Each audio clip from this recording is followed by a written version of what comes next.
Une majorité étriquée pour Manuel Valls. Le Premier ministre, qui a sollicité un vote de confiance pour son deuxième gouvernement, devrait l'obtenir mardi soir, mais tout juste, du fait de l'abstention d'une trentaine de députés socialistes et de quasiment tous les écologistes. Dans son discours à l'Assemblée, il a annoncé des réductions d'impôts, une légère revalorisation du minimum vieillesse et il a regretté la surenchère du patronat. De nouveau, 60% des vols d'Air France annulés mercredi.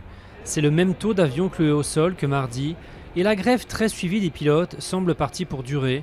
Le principal syndicat a rejeté une première proposition de la direction. Réseau Ferré de France, mis en examen pour l'accident de Brétigny. L'entreprise l'a été pour homicide et blessures involontaires, un peu plus d'un an après un déraillement qui a fait 7 morts et des dizaines de blessés. Convoquée jeudi, la SNCF devrait également être mise en examen.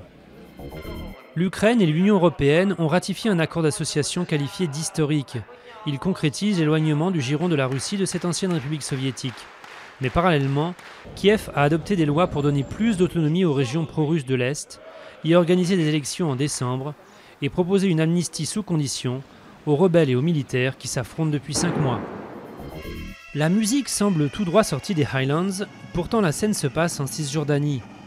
Tout à leur combat pour un État indépendant, des scouts palestiniens ont pris fait et cause pour l'indépendance écossaise au son de la cornemuse.